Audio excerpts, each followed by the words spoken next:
Para responder essa pergunta, precisamos entender algumas coisas. Primeiramente, a política fiscal reflete a atuação do governo no que diz respeito à arrecadação de impostos e aos gastos. Estudamos a política fiscal e a política monetária quando buscamos entender as ferramentas utilizadas pelo governo para manter a economia crescendo a uma taxa razoável e para encurtar recessões e evitar que expansões fujam do controle.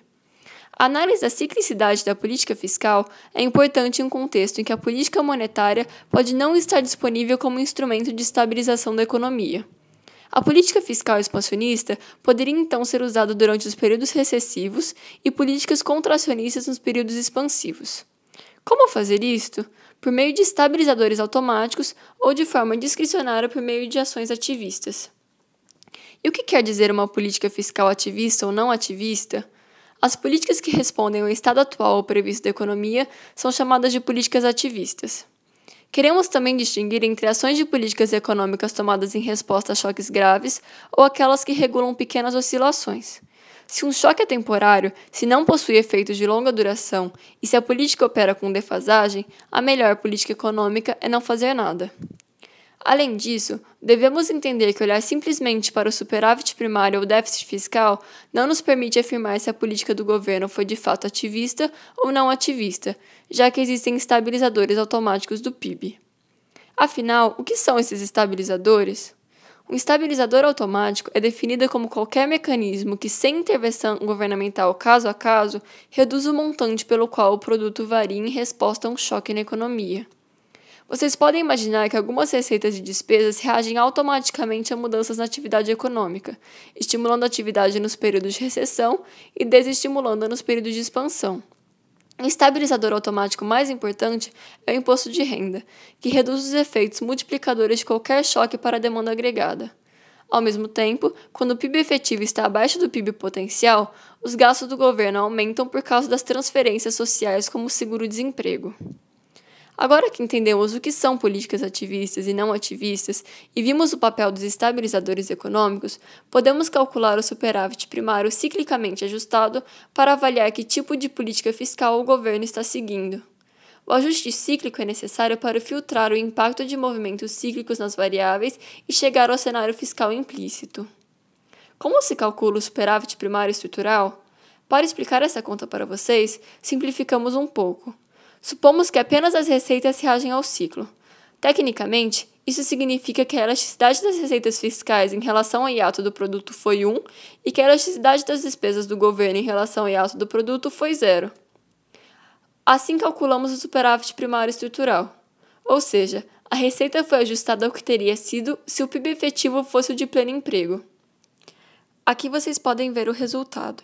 Note que apresentamos o superávit ajustado como porcentagem do PIB potencial.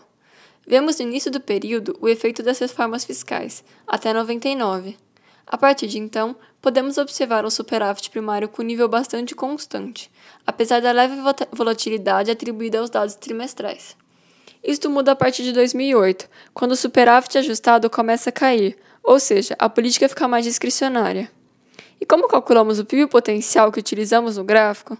O PIB potencial é o nível de produção que pode ser obtido com plena utilização dos recursos disponíveis na economia, sem gerar pressões sobre a taxa de inflação. O problema é que este PIB potencial não é observado. Para calculá-lo, utilizamos uma ferramenta estatística conhecida como filtro Hodrick-Prescott. Juntando os dois gráficos apresentados, podemos então ver como o superávit primário se comporta ao longo do ciclo econômico. A linha azul mostra o ciclo econômico. A economia está indo mal quando a linha está abaixo da linha de tendência, destacada em preto.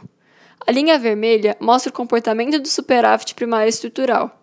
Podemos concluir que a política fiscal é ativista se este não se mantém em nível constante. Além disso, essa política será anticíclica quando o superávit mudar na mesma direção do ciclo. O que vocês enxergam? Nós vemos que no início, o superávit move-se claramente contra o ciclo, sinalizando uma política fiscal pró-cíclica. Em seguida, vemos uma falta de clareza, e no último período, as linhas parecem mover-se na mesma direção, sinalizando uma política fiscal anticíclica. Isto confirma a tendência já indicada na literatura recente, por exemplo, em um artigo de 2009 de Fabiana Rocha, professora da USP. Para ter certeza da nossa análise, traçamos a correlação entre as variáveis. Quando a correlação é negativa, a política tem caráter pró-cíclico. Quando a correlação é positiva, pode ser classificada como anticíclica. Uma correlação inferior a 0,5 é fraca e indica política acíclica. Vemos uma correlação de menos 0,84 entre 97 e 2002, uma correlação de 0,05 entre 2003 e 2010 e de 0,49 entre 2011 e 2013. Novamente, podemos concluir que a prociclicidade da política fiscal brasileira está diminuindo.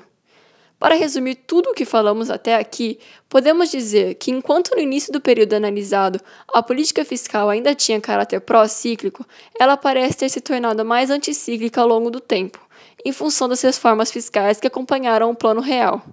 Esta política com caráter anticíclico serve como estabilizadora da economia. Isto é boa notícia, porque a política monetária não tem como ser utilizada para estabilizar o PIB, já que já é utilizada para manter a inflação sob controle.